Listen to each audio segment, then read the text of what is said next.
Hi everyone, welcome to Vault's official YouTube channel.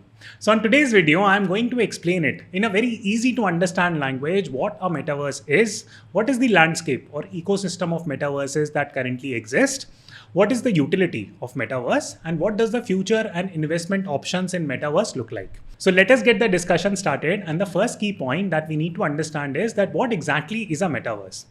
The simplest analogy here will be that imagine that we are building a solar system and then there are a series of planets that are getting built.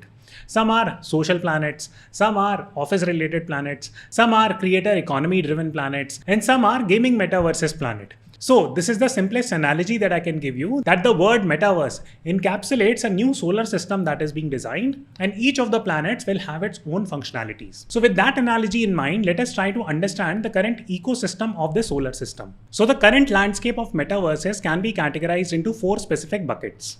The first bucket is very easy to understand. These are social metaverses that are being designed. A classic case in point is the Meta or the Facebook stock. So Facebook recently rebranded itself and has started calling it Meta. Even the listed entity is called as Meta. And Mark Zuckerberg has come out with a very clear vision that he wants to transform Facebook into next generation of metaverse oriented projects. So what type of metaverse oriented projects is Facebook talking about? So they are trying to currently design social metaverses. That is where their focus area lies. So Facebook is a Web 2.0 company. Web 2.0 simply means the current generation of internet. If we go back, it was Web 1.0, where we just simply converted knowledge related material, for example, books, into web pages. So these were static web pages. Currently, we are on dynamic web pages. So you might have seen that many companies like Google, Facebook, they ask you to accept cookies. So when you accept cookies, you are essentially allowing these companies to put trackers onto you, and they keep on tracking all your data and different set of activities. So despite Facebook rebranding itself into Meta, it still remains a Web 2.0 project. It hasn't moved into Web 3.0. What exactly is Web 3.0? Web 3.0 is the next generation of internet, so to say, where individuals like you and me will have control over our data, and blockchain space is powering these systems up. Probably, if there is enough interest, I will make a separate video on the difference between Web 1.0, 2.0 and 3.0. But for the time being, you need to understand that this social metaverse is gaining prominence both in Web 2.0 space and in Web 3.0. In Web 2.0, we have a company like Facebook/Meta that is developing its next generation of metaverse projects, which are mostly going to be social network driven projects. And in Web 3.0 space, we have companies like Meta Hero, which are trying to develop similar functionalities. They might not be exact competitors to Facebook, but a lot of features do align as to where both these companies are going. The next series of metaverses that are going to come up is going to come up in the gaming metaverse system. In fact, it has been touted that gaming metaverses are going to grow exponentially, and currently there are three leading contenders in this space. The first project is called as Decentraland, and what it allows you to do is that it allows you to participate in certain games, activities, uncover certain NFTs and make money in the process. So these become play to earn type of games. Another similar example would be Axie Infinity and Sandbox. What is the primary difference between Decentraland, Axie Infinity, Sandbox? Again, I'll make a separate video on the topic, but for the time being, it would suffice for us to understand that gaming metaverses are gaining a lot of prominence, and companies like Axie Infinity, Decentraland, Sandbox, these have become multi-billion projects over time.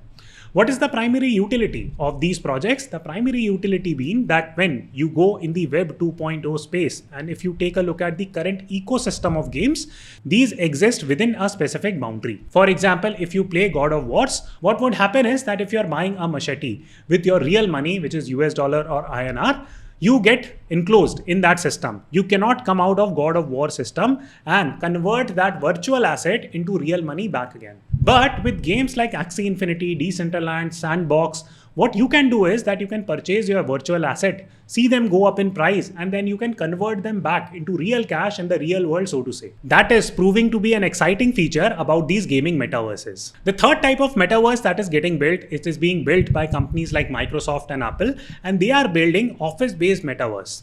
Think about it this way, that when 2020 COVID crisis happened, many of us were working from home and it was great for us, but for companies, they were really struggling in terms of ensuring productivity for you.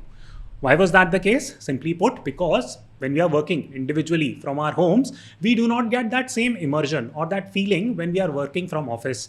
Our team meetings might not have the same efficiency or outputs. So companies like Microsoft are creating their own metaverses, and they are trying to introduce a host of different softwares, productivity suites in order to enhance office efficiency. They might release a series of software, series of learning tools, productivity tools, which will enhance this office efficiency.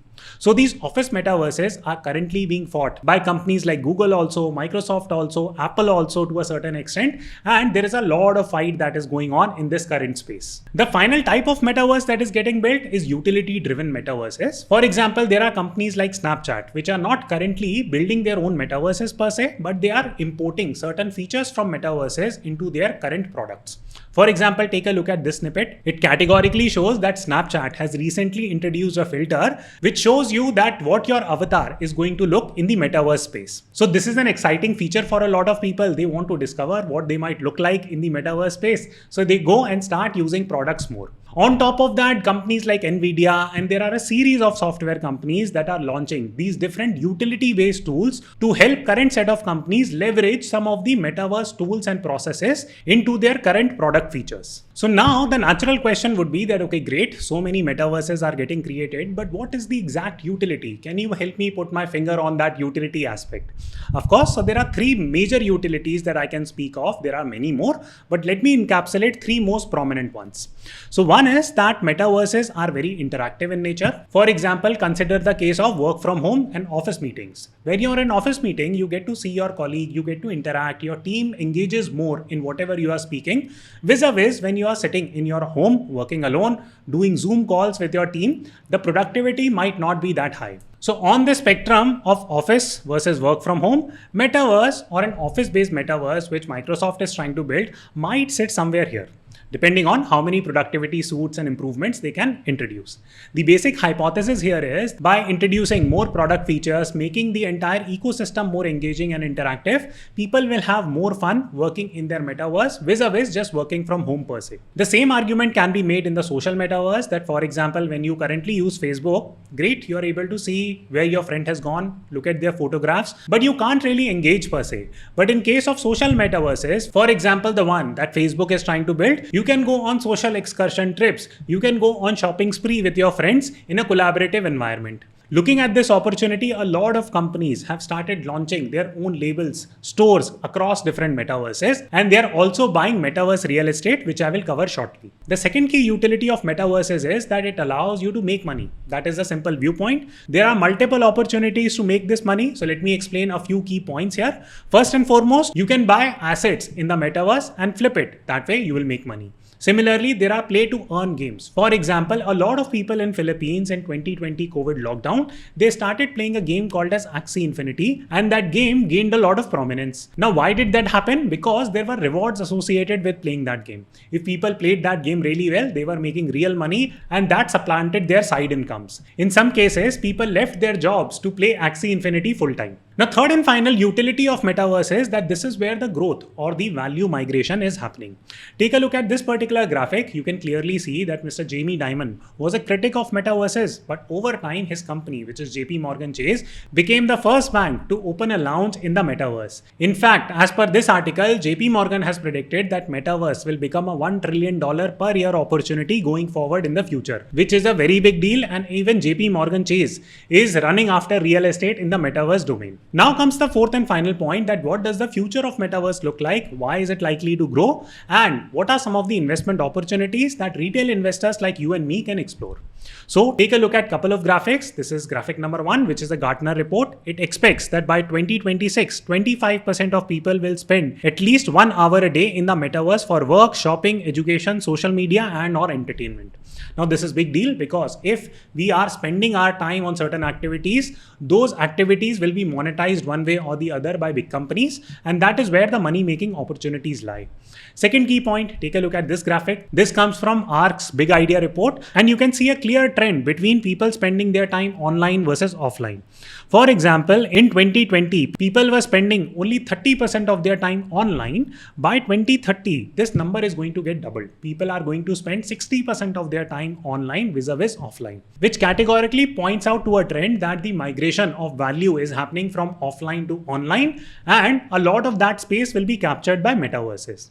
Which leads us to the final question for today's video, which is what are your investment options in metaverses? So right now there are three key interesting options that you can explore. One is you can buy NFTs which are linked to metaverses. A classic case in point is that you can buy NFTs that are launched by Axie Infinity or Decentraland, and you can flip it when the prices increase. Second is metaverse real estate is gaining a lot of prominence. Now a lot of companies, for example Decentraland, again it offers parcels of land that are being bought by publicly listed companies as well. And even some of the big retail investors, high net worth individuals, have started to take some positions. Your third and the easiest option is that you can just back metaverse oriented projects by buying their listed tokens or coins. A classic case in point is that you could buy Axie Infinity, you could buy Mana token, which is associated with Decentraland, and as these projects grow, your asset would continue to grow with it.